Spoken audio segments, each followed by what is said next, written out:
Welcome, everyone. My name is Shaketta Thomas, and I am the president for the Coalition on Adult Basic Education, COABE. And I just want to say thank you so much. I've seen Alaska, Mississippi, Virginia, Georgia, Tennessee, California. I think almost every state is represented on here. And I know there's over 400 people who have registered for this event, which really does just like move me to see so many that are so well invested into AEFL week. And, this is our prep webinar to kind of help get everyone geared up for September the 16th through the 20th. And I'm just hoping with all of you being here, like this will be the biggest, most impactful AEFL week that we have to date. And, as we go into it, I think it's just so important to remember that here in the United States of America, more than 43 million adults 43 million adults struggle with low literacy. And research also shows us that children, or parents of children, also have that low literacy that goes from generation to generation because children reading level is kind of predicated on the parents' literacy because who reads to the children, right? The moms and the dads. So I just want to say thank you so much for being here and being a part of this prep webinar as we chat around about different ideas of successes of what works and how we can really raise the bar for AEFL week. And in order to help us do so, we have some fabulous presenters. We have Erin Babornik, Jeff Abramowitz, Christine Valdez, and as well as Megan from our Pin Hill group. You've met them before. They're our advocacy team that really helps us on the Hill with looking at different things and different bills that are being presented and help add our voice so that we really can impact the field of adult education. So again, welcome and thank you so much for being here. And also just thank you to our generous partners, Essential Education, who really do value our advocacy efforts and trying to raise awareness for adult education. So we just want to say thank you to Essential Education for sponsoring this event today. So at this moment, I'm going to go ahead and stop talking, and I'm going to keep reading the chat and seeing where everybody is coming from. But I'm going to turn it over to Erin to kind of help gear us up for what we will have for us today. Erin. Okay, thank you. So we're going to just take a moment so that each of us can introduce ourselves. And Jeff, if you'd like to kick us off, we'll go alphabetically.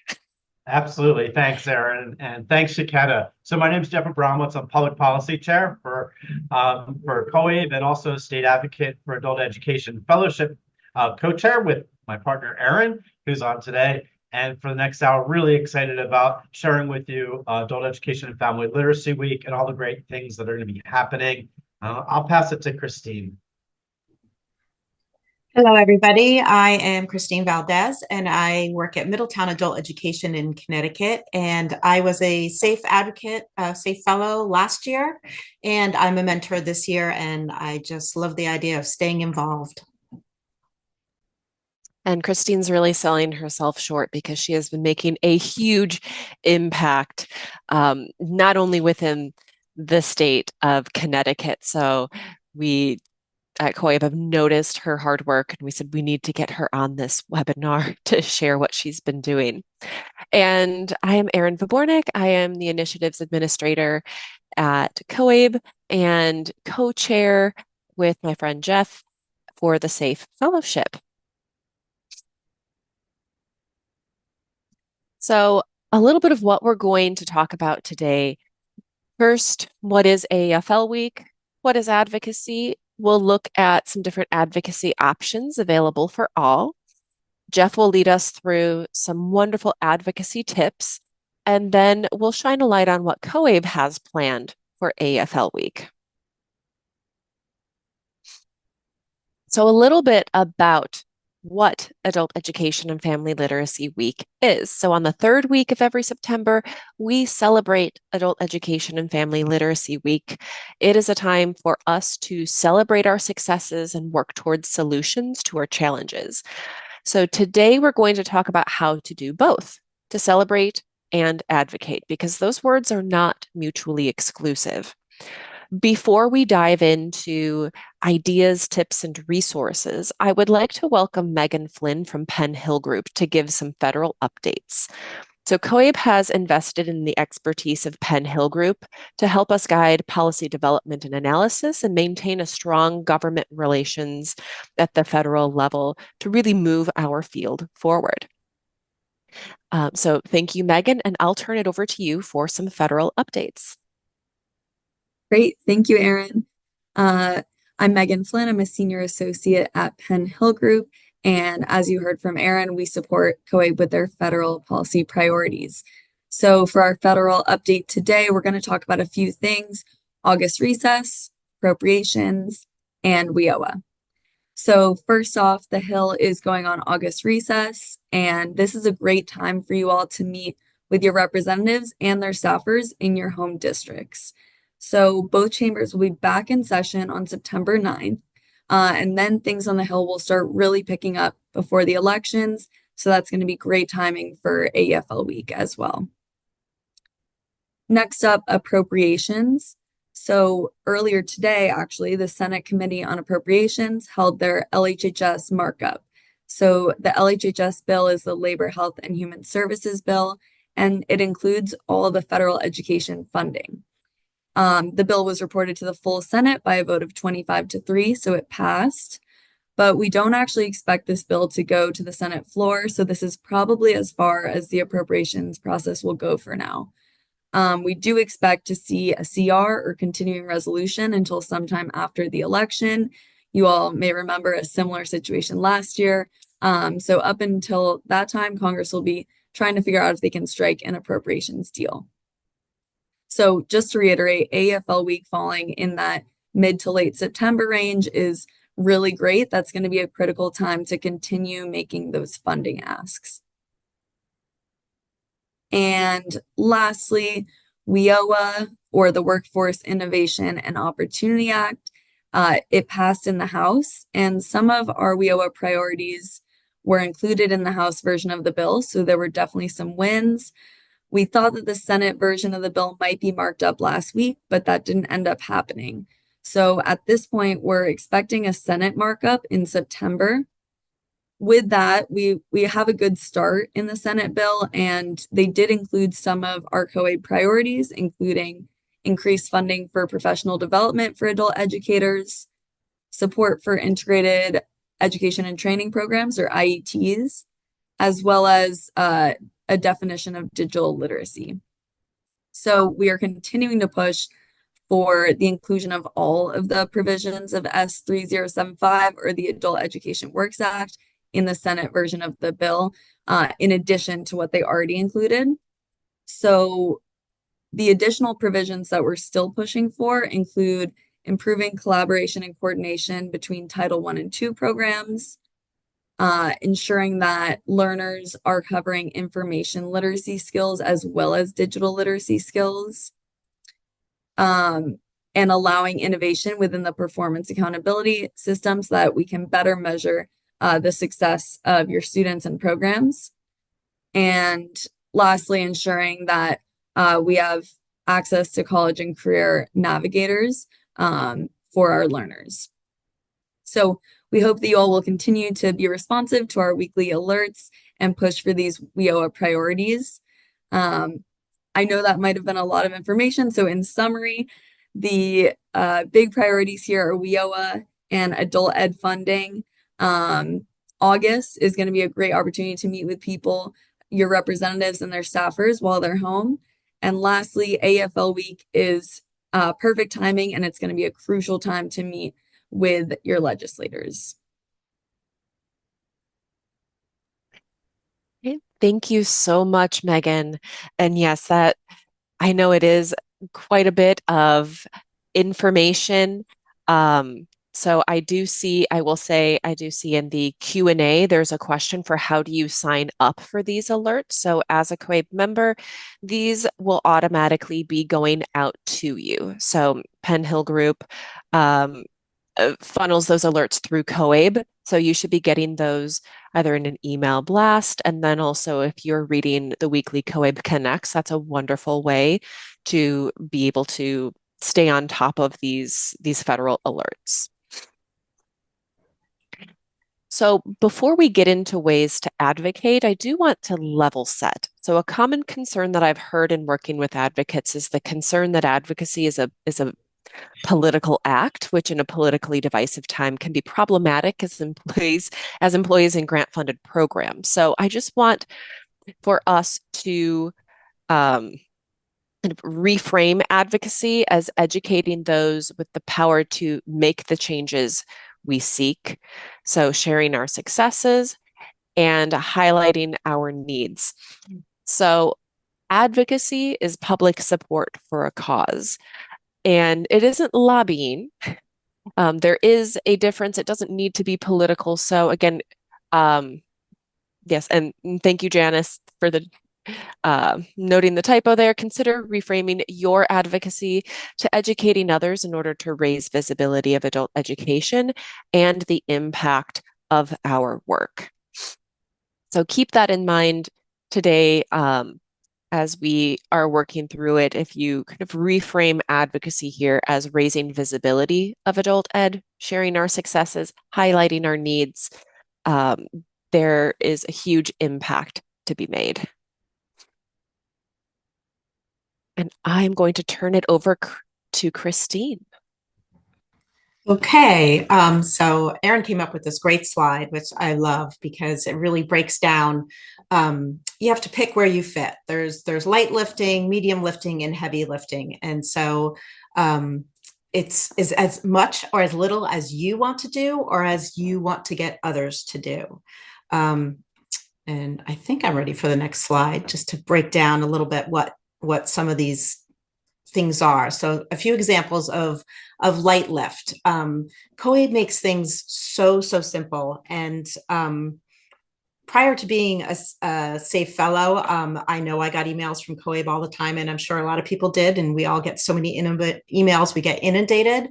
But if you really take the time to see how COABE breaks things down on their site for you, they just lay everything out on a silver platter for you. So COABE makes light lifting really easy. You can go to their 3-click software for Twitter or X, which is actually now 2 clicks apparently. And that's an example on your left where it says compose a message. It literally, once you've done it once, it will just plug you right in. And you not only can do that, but you can share it with teachers as a civics lessons. You can have students do it. It's just literally a matter of seconds, and you've had a huge impact. And what that does is create a Twitter storm, and still called a Twitter storm, not an X storm, but and then the other examples would be the marquee would be if you have, a town, a lot of times in towns, they'll have some kind of big thing for their school, like the signage where they can change it on a regular basis. At my school, the public school, we're part of K through 12, they do that, but they often forget adult ed, of course. So we have our own, we just have a giant like television that we can change slides for that run all the time. So, during AEFL week, we'll run information for students, we'll give them information, we'll tell them about Twitter storms, and just give them updates. So it's just something quick and easy that you can do that will have a much bigger ripple effect. The next would be more medium lifting. And again, COABE makes this so easy. You can take this as far as you want. So proclamations are something that we're asking, we try to get all the governors. In Connecticut, we went as far as trying to get mayors in the district. Some people got superintendents. It can be really any public official that as many proclamations as we can get. And they have a template already on the COABE website, and there'll be in links to that in this presentation. And you can literally just change it to whoever you want to send it to and forward it along. everybody's different. Sometimes you have to go through a form that you fill out, and if you look up who you want to send it to, if I think, for example, in our the governor of Connecticut, you just fill out a form, and like 2 weeks later you get it back. Our mayor, it was just about a matter of emailing. And then you can take that to the next step, which would be, you know, they might ask you, do you want us to mail it to you? Would you like to come pick it up?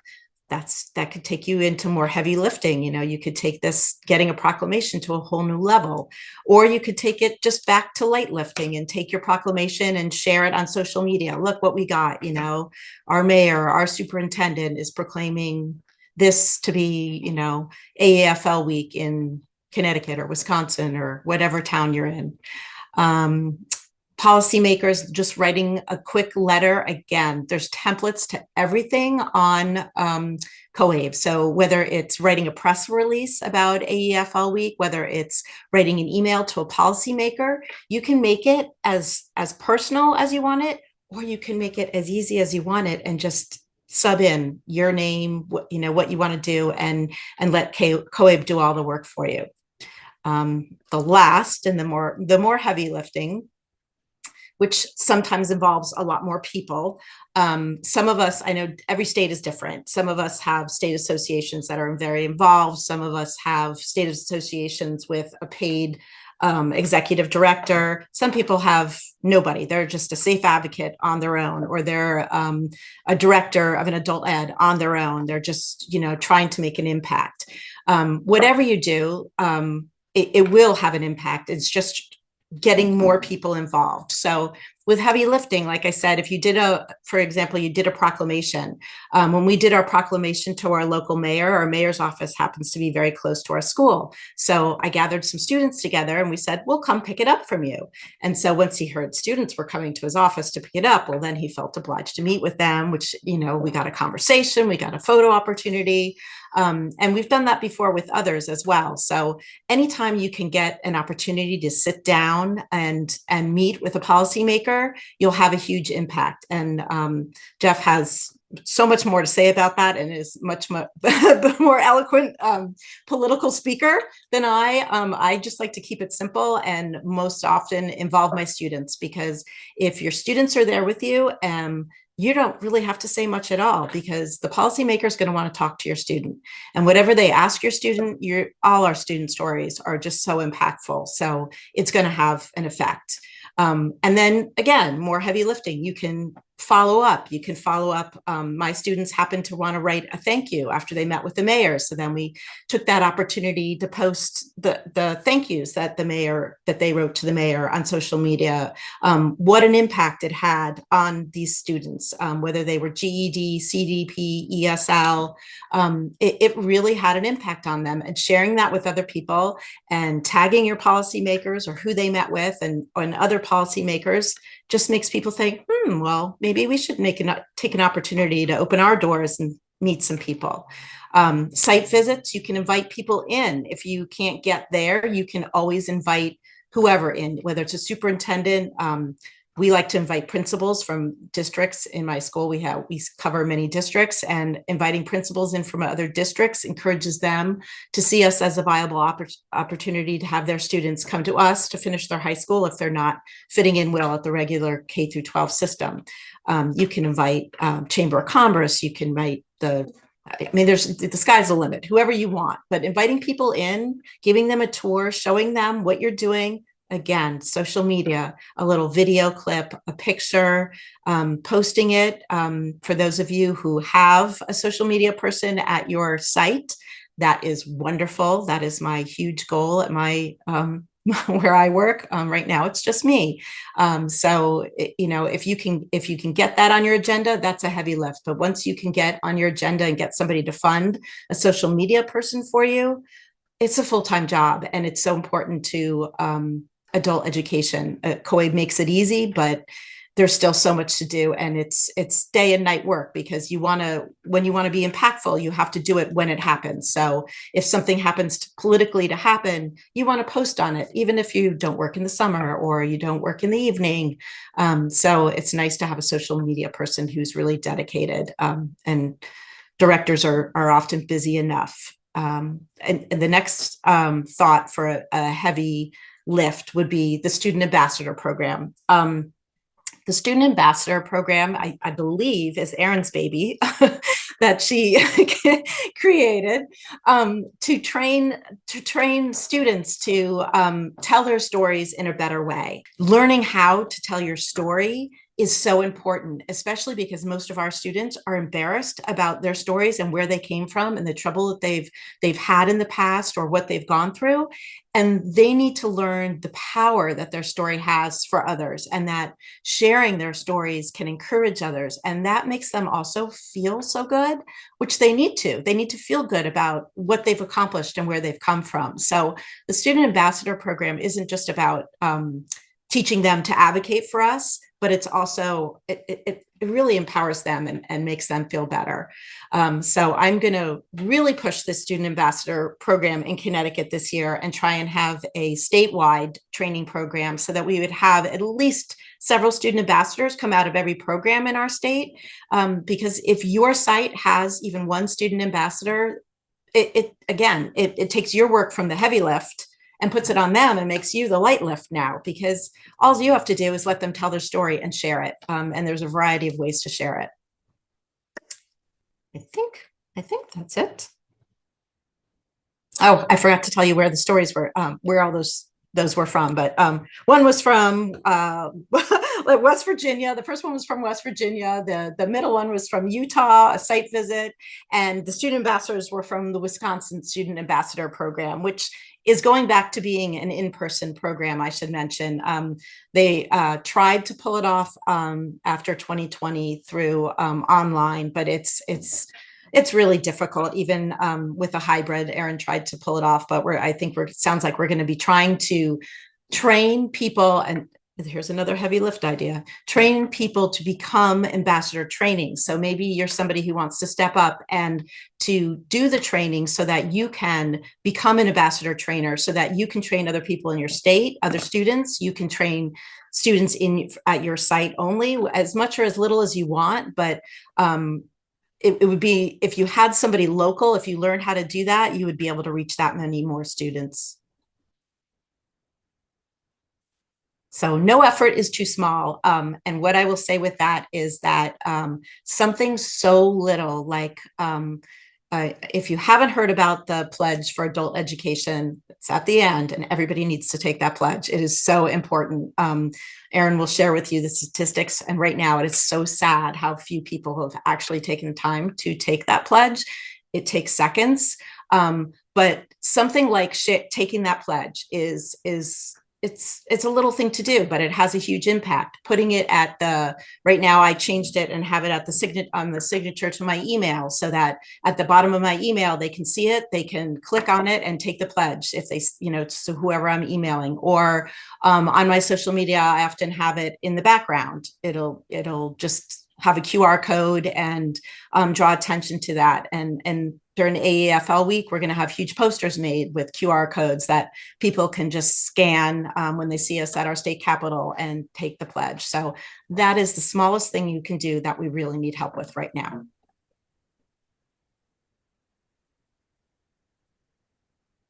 On to you, Erin, I think. What? Is this still me? It's going right to me. So hi everybody, Jeff Abramowitz here. I'm super excited to talk to you for a little bit about advocacy and some tips and tricks and things that you could be doing. The first thing I want to be really clear on, this isn't just about going to Capitol Hill. You're going to hear about us flooding Capitol Hill and doing things on the Hill, but this is really about local influence. We know that federal money is one thing, but a lot of adult education is funded at the local level, at the state level, and this is really about stepping up to your mayors, to your local legislators, to your state people, and really embracing them with why adult literacy is so important and why they should be supporting it. I always say when I'm up on Capitol Hill and I'm meeting with legislators or wherever I am, it really doesn't matter what party you're in. It doesn't matter if you're Democrat, Republican, it doesn't matter what you are.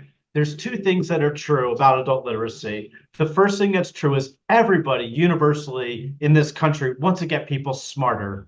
They want to get people smarter so they can find their way into a career pathway. So don't ever think that no matter who the legislator is, now they might disagree on how it gets funded. I get that part of it, but the truth is that education is a bipartisan issue and it's really supported by both sides of the aisle. And then the second piece of that is that everyone wants people back to work. There are more job openings in our country than there are people to fill them. And one of the things that leads to successful careers is adult literacy and adult education, kind of getting them into that career. So those are two really strong points that you should be making along the way. The other thing, truthfully, is that legislators are most impacted by the stories in their regions and where they live. And if you can have your learners tell stories, or you tell stories, your instructors tell stories about successes or even challenges. I was in a facility once recently, in a school facility, where they were struggling with their computer lab. They just couldn't get internet access where they were. They had a bunch of challenges with it. And the legislator that was with me during the tour, he was so impacted by that. He made some calls right away to see how he could change that. Legislators want to hear stories, period. They want to know what's going on in their districts. Gosh, we are the people in their districts that voted them into office. And for some of them, these are really easy lifts, calls that they can make, or ways to support them. I do believe that, a person without data is just another person with an opinion. And in the work that we do, it's really super important that you gather data about the work that you're doing, the facilities that you're in. And if you're on a federal level or state level, there's a whole host of resources out there, which Aaron's going to share with you. But come prepared. Gather the data on what you think is most impactful and what you're going to be asking for, and have it right in your fingertips. And then the next is, advocacy is all about connecting with people. It's about creating relationships and making that bond so that it's not just when you go in to see that person, but during the holiday season or even in a year from now, that you have that connection with someone that you can call and say, hi, remember we met in the office, or you came to our facility, because truthfully, that is how change happens. And influence begins to really to be the key. Advocacy is the way we make change happen, but it's all about relationships. We can go to the next one. The truth when we talk about advocacy and tips is it takes a great story, using simple language, remembering the force of empathy, and touching someone's heart. Back it up with the data that you have, and always include a call to action, something that's going to happen that you want. What is it that you want to get people to move on? What is it that your call to action is? What are you asking for? And then you really want to be able to tailor your story to your audience. There was a great question in the chat just now about, well, we want to bring our students in, but how do we prepare them? And I think one of the best ways I found for preparing students is actually do a role play, do a mock legislative visit, bring them in and sit them down and have somebody play the legislator and get them to tell their story. Let them practice. Because what happens often is you have a very short time window, and they end up talking about everything sometimes except what you really want them to tell them, which is their story. Like, why, what happened? Why was it so impactful for them? So you want to give them an opportunity to practice and even have some note cards, maybe some little talking points down, so that they are prepared when they walk into that office or they're meeting with a legislator or anyone, and they're prepared to tell their story, because that's how it happens. And a lot of times, if you don't prep them, they may not necessarily be aware of exactly the time limitations or what's going to happen, or the appropriateness of shaking someone's hand and all those little things. We can go to the next slide.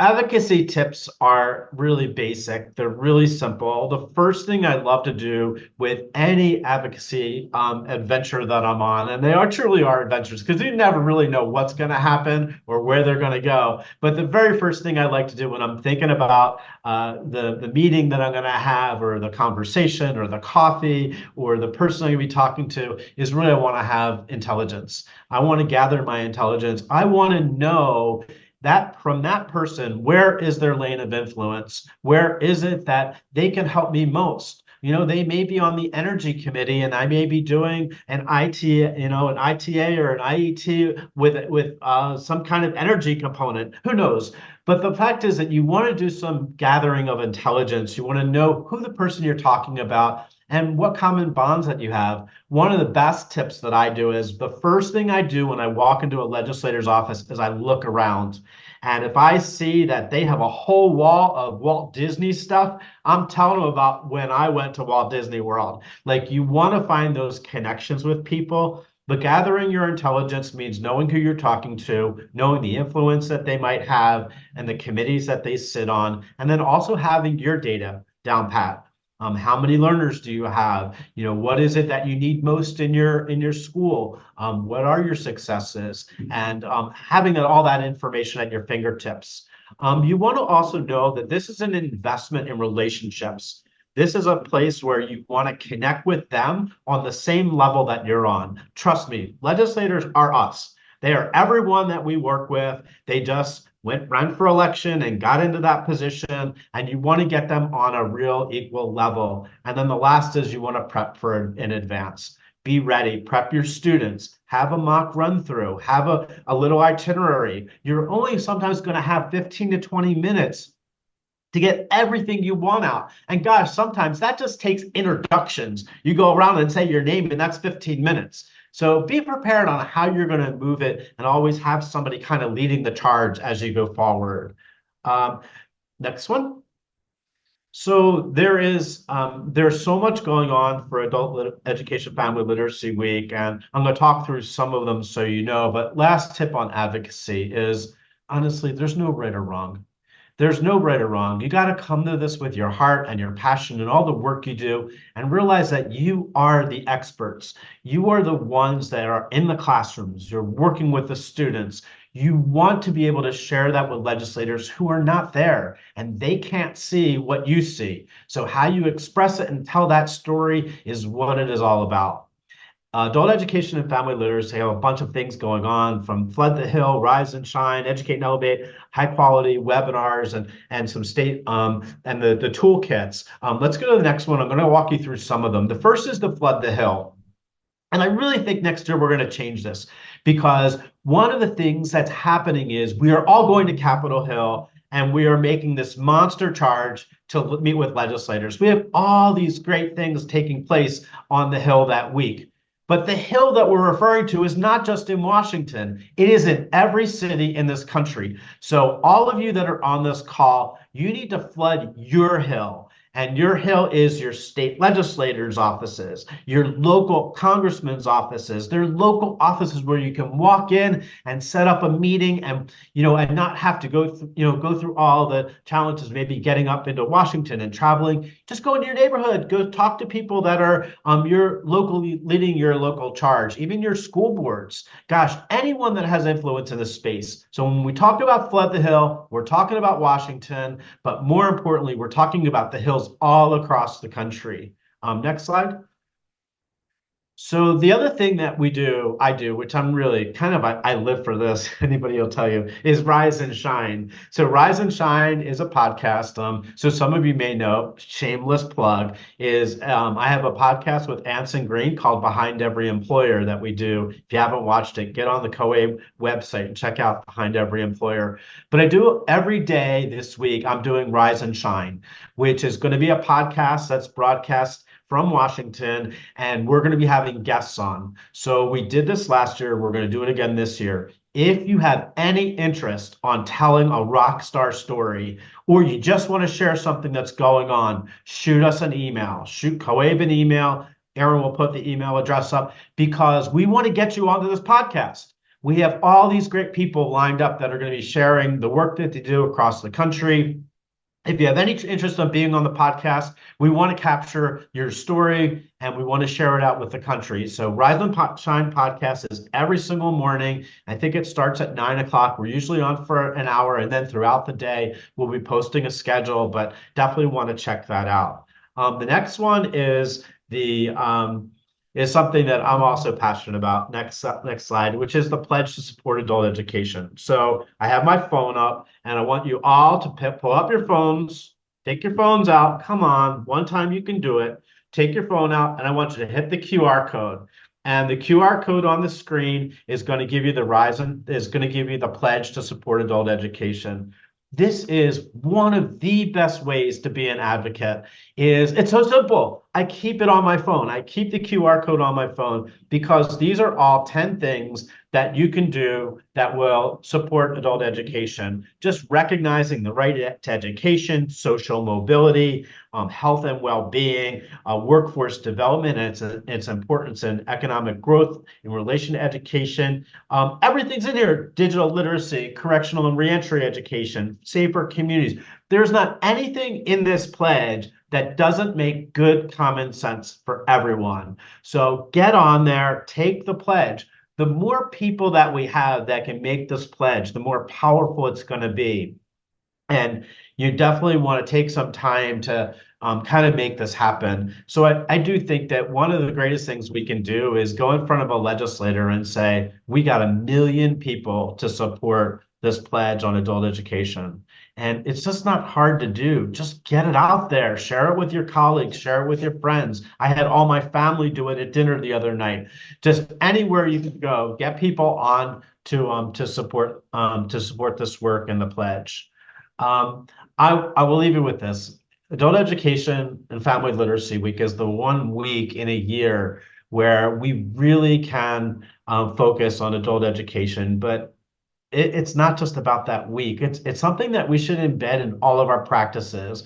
We should be inviting our state leaders and congressmen and local representatives and school boards to our classrooms to tour our facilities. And it shouldn't just be during this week. It should be every single day of the year that we should make a concerted effort to advocate. So I look forward to working with you guys, with everyone on this call. If you have any questions at all, I'm always available through COABE, and I'm looking forward to some great things for AEFL week. Erin?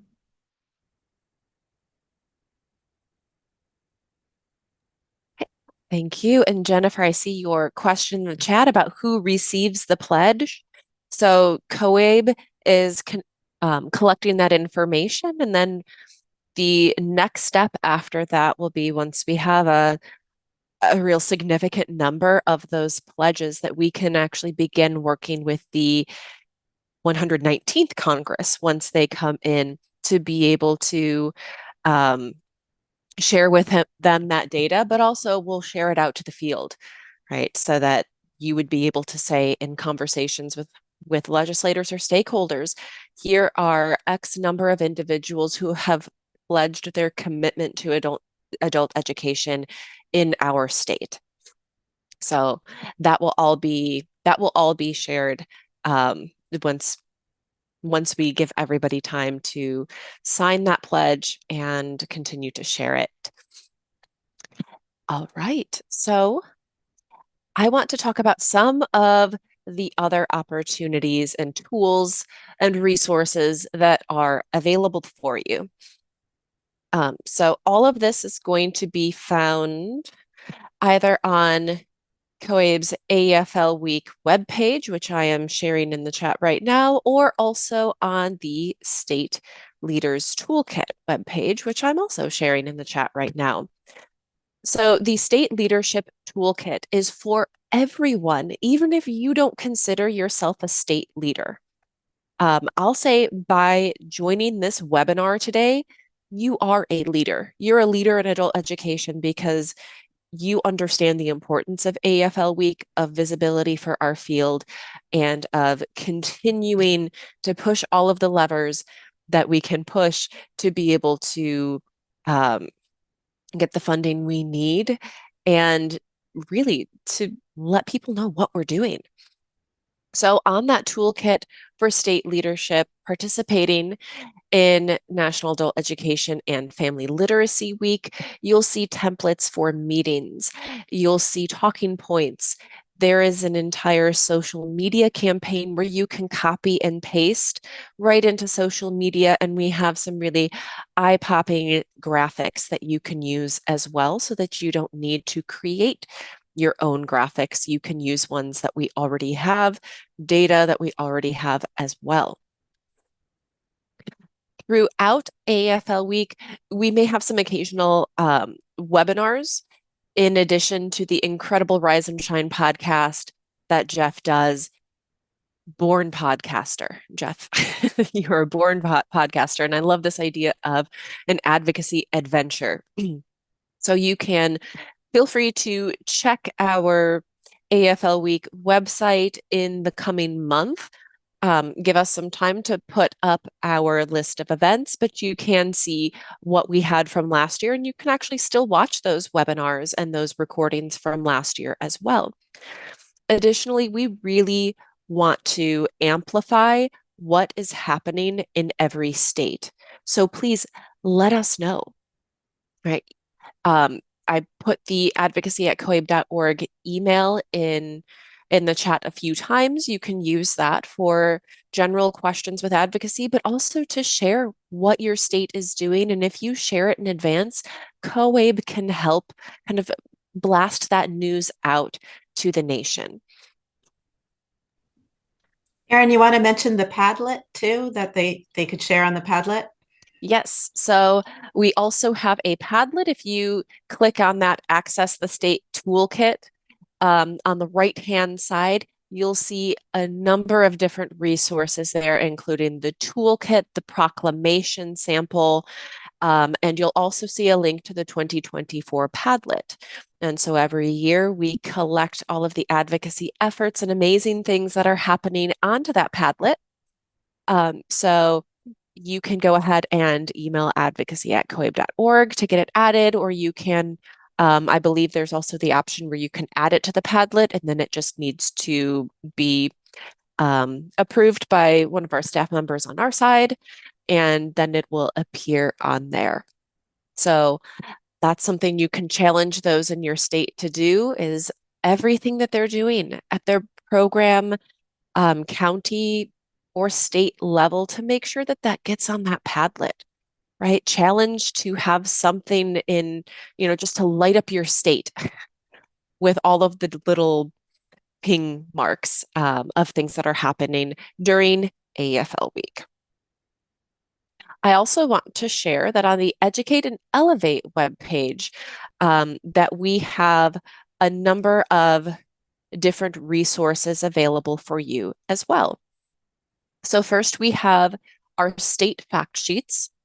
And this, I will say, if you are saying, Erin, it says reporting period 2021 to 2022, we use the most recent information that has been published by the NRS. And so that is where we are at currently.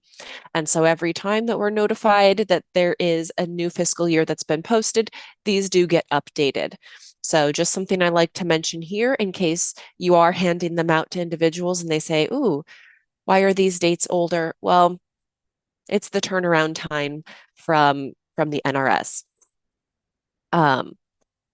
So these are a wonderful way to kind of contrast. You can see here, this is a statistic that I always love to share with legislators, the number of federal funds per adult learner compared to the per student funds for elementary education. So 1,000 as compared to 10,000. And this is in Kentucky. You'll notice every state is different.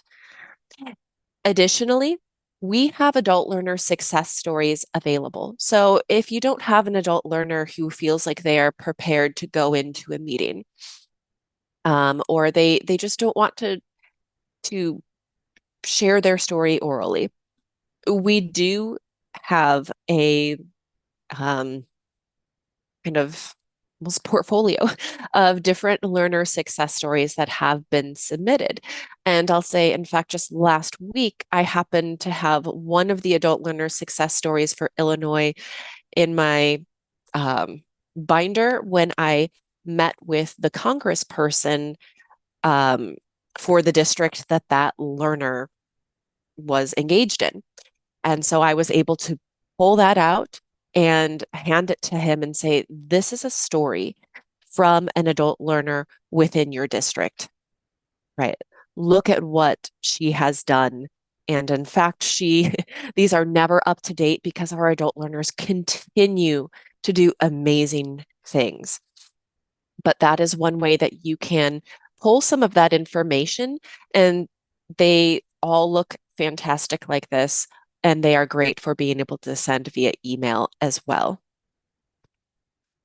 I see a Kentucky shout out. Thanks, Angelique. Can I interrupt 1 second about that, Erin? Absolutely, yes. I just want to mention that that is such an easy thing to do for every state. COABE just does it. You just look up your state and it'll do one for Kentucky, one for Connecticut. You could just print it up and there you have something to hand out when you meet with somebody or to email somebody or to post on social media. If you want to as well, Connecticut, we decided to tweak ours last year. And we took a lot of like the exact setup, but we added our state association logo.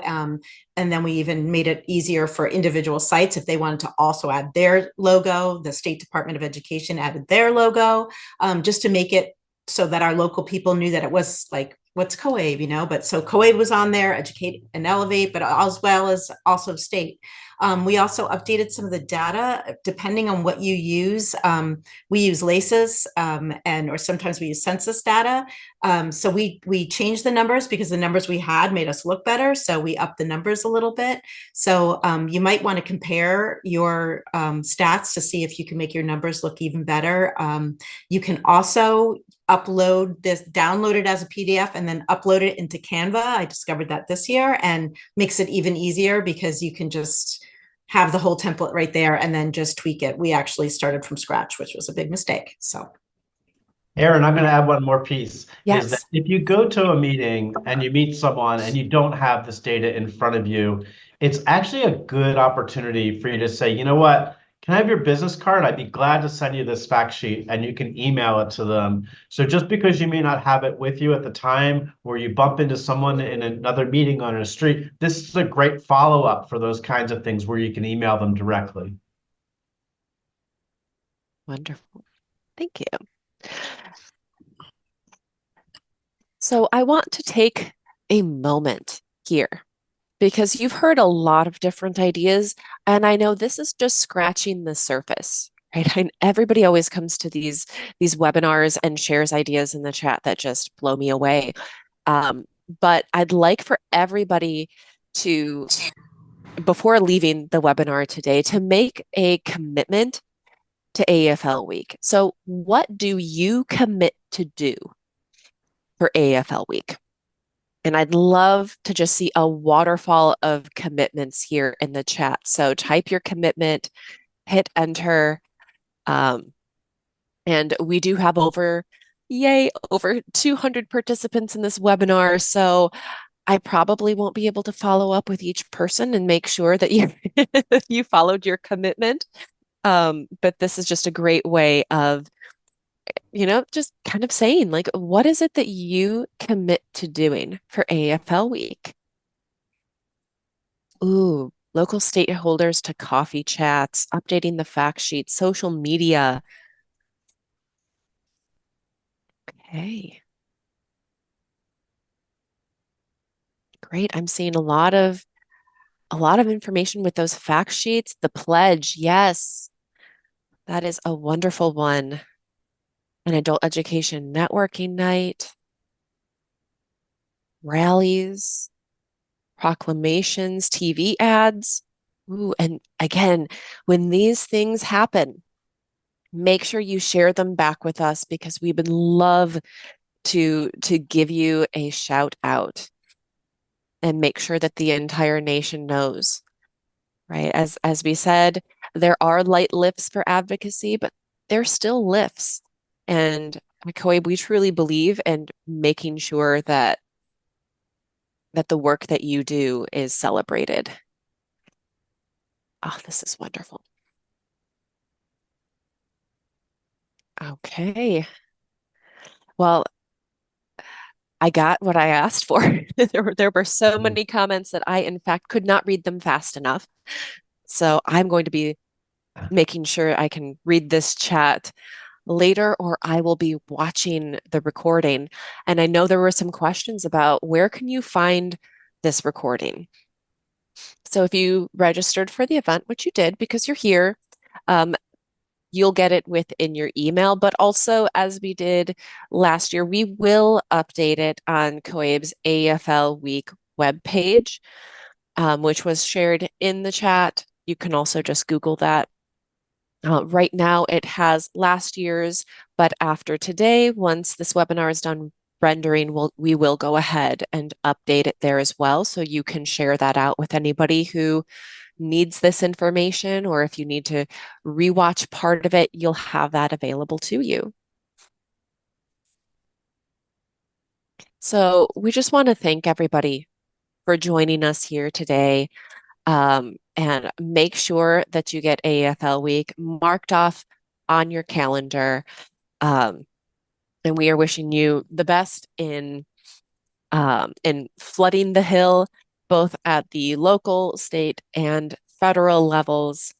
And we are really excited for what all of this advocacy during AEFL Week could mean, as Megan kind of pointed out in the federal updates, for the legislation that is pending, including our appropriations, aka funding. Thank you all.